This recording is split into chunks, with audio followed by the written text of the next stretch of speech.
എന്തായാലും കുട്ടികളുടെ വളർച്ച അല്ലെങ്കിൽ അവരുടെ മികവാണ് നമ്മൾ ഇന്ന് ധാരാളം കേട്ടതല്ലേ. പ്രേക്ഷകർക്ക് അത് കാണുമ്പോൾ സന്തോഷമുണ്ടാകുമെന്ന് വിചാരിക്കുന്നു.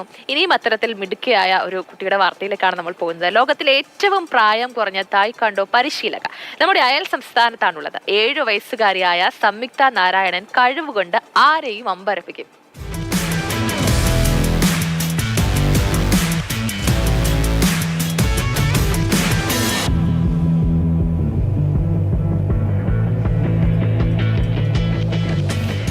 നമുക്കിപ്പം അഭിരാമി മോഹൻ ചേരുന്നുണ്ട്. അഭിരാമി, ഇന്ന് നമ്മൾ കുറേ കുട്ടികളുടെ വ്യത്യസ്തമായ കഥകളാണ് കേട്ടത്.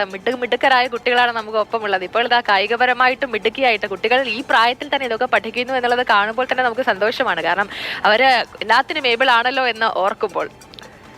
ജയലക്ഷ്മി, ഈ തായ്ക്കൊണ്ട പോലൊരു ആയോധന കല ഈ ഒരു ചെറിയ പ്രായത്തിൽ പഠിച്ചെടുക്കുക എന്ന് പറയുന്നത് തന്നെ ഒരു വലിയ കാര്യമാണ്.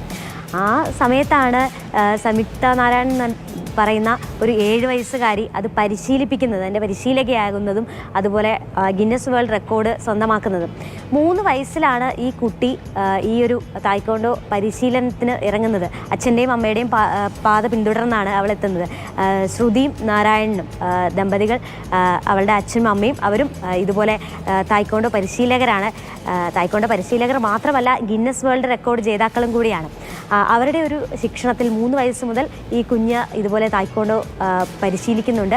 ഇപ്പോൾ അവൾ പരിശീലകയായി ഗിന്നസ് വേൾഡ് റെക്കോർഡ് സ്വന്തമാക്കിയിരിക്കുകയാണ്. ഈ ഗിന്നസ് വേൾഡ് റെക്കോർഡ് സ്വന്തമാക്കിയിട്ട് അവൾ പറഞ്ഞൊരു വാക്കുണ്ട്, ഞാൻ എന്നും ചുവരിലേക്ക് നോക്കുമ്പോൾ അവിടെ എൻ്റെ അച്ഛൻ്റെയും അമ്മയുടെയും ഗിന്നസ് വേൾഡ് റെക്കോർഡുകൾ കാണാറുണ്ട്. അത് കാണുമ്പോൾ എനിക്ക് എൻ്റേതായ ഒരു റെക്കോർഡ് കൂടി അവിടെ തൂക്കണമെന്ന് ആഗ്രഹമുണ്ടായിരുന്നു. അങ്ങനെ ഞാൻ കഠിനമായി പരിശ്രമിച്ചു. അങ്ങനെ ആ പരിശ്രമം ഫലം കണ്ടു എന്ന്. അതെ, ശരി അഭിരാമി. എന്തായാലും നമ്മുടെ കുട്ടികളൊക്കെ ഇത്തരത്തിൽ മിടുക്കരായിട്ട് തന്നെ മുന്നേറുന്നുണ്ട്. അതിൽ നമുക്ക് ധാരാളം നമുക്ക് ആത്മവിശ്വാസവും അല്ലെങ്കിൽ സന്തോഷവും ഒക്കെ ഉണ്ടാകുന്നുണ്ട്. കാരണം ലഹരിയുടെ വാർത്തകളൊക്കെ നമ്മൾ ഈ അടുത്ത് ഒരുപാട് കേട്ടതാണ് കുട്ടികൾക്കിടയിൽ. അപ്പോൾ ഇത്ര ചെറിയ പ്രായത്തിൽ തന്നെ ഇവർ ഇത്ര മികച്ച രീതിയിലൊക്കെ നോക്കി കാണുന്നുവെങ്കിൽ ആ ഭാവി അവർ സുരക്ഷിതമാക്കുമെന്നതും ഉറപ്പാണ്.